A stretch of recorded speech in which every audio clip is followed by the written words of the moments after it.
حضرت ابو سعید خدری رضی اللہ تعالیٰ عنہ فرماتے ہیں کہ حجۃ الوداع کے موقع پر آپ علیہ الصلوۃ والسلام نے فرمایا، نظر اللہ امرأ سمع مقالتی، اے اللہ اس بندے کو خوش و خرم رکھ،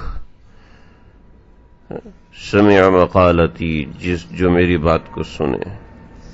فوعاہا اور اس کو محفوظ رکھے۔ کتنی بڑی بات ہے، آپ علیہ الصلوۃ والسلام کی بات سننا یعنی حدیث کو سننا اتنی بڑی دولت ہے، اتنی بڑی دولت ہے کہ آپ علیہ الصلوۃ والسلام دعا دے رہے ہیں، اللہ جی تر و تازہ رکھیے، اللہ جی تر و تازہ رکھیے، یعنی اللہ اس شخص کو خوش و خرم رکھتے ہیں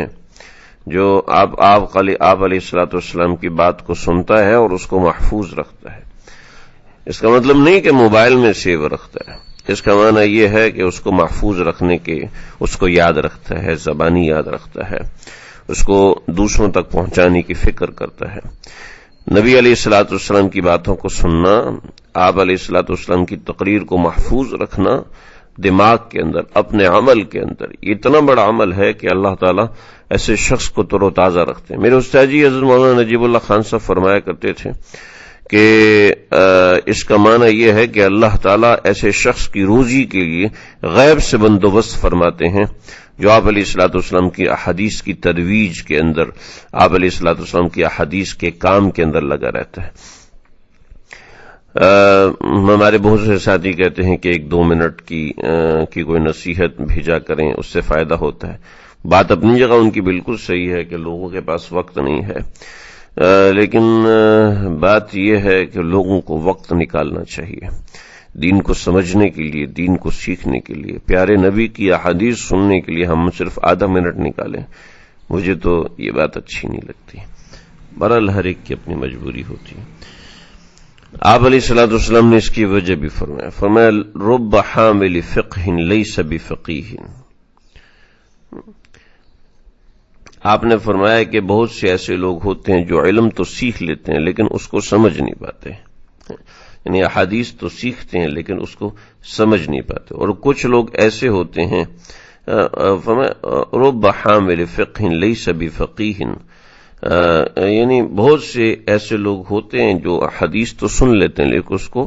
سمجھ نہیں پاتے، یعنی علم تو ان کے پاس ہوتا ہے لیکن علم کی سوجھ بوجھ ان کی پاس نہیں ہوتی۔ آج دیکھیں ہر شخص گوگل کرے اور گوگل کر کے بہت سے معاملات، بہت سے مسائل نکال لیتا ہے، لیکن آپ یقین کیجئے یہی لوگ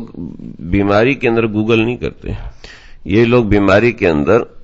تو ڈاکٹرز کی رائے لیتے ہیں اور ڈاکٹر کی رائے سمجھنا چاہتے ہیں، لیکن مسئلے کے لیے یہ صرف گوگل کرتے ہیں اور کہتے ہیں جناب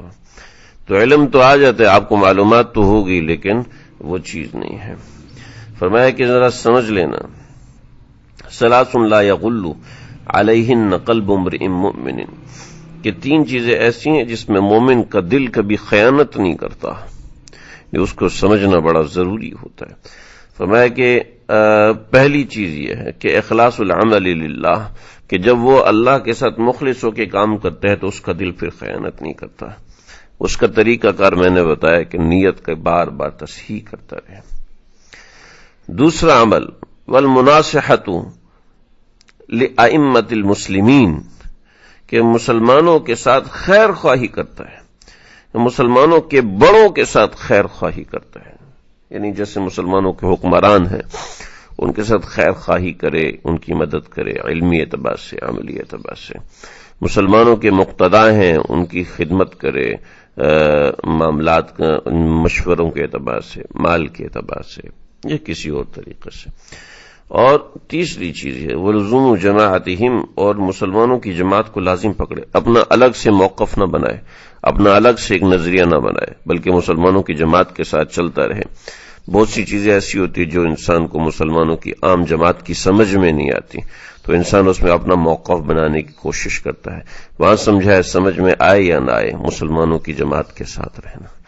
اللہ سمجھنے کی توفیق عطا فرمائے۔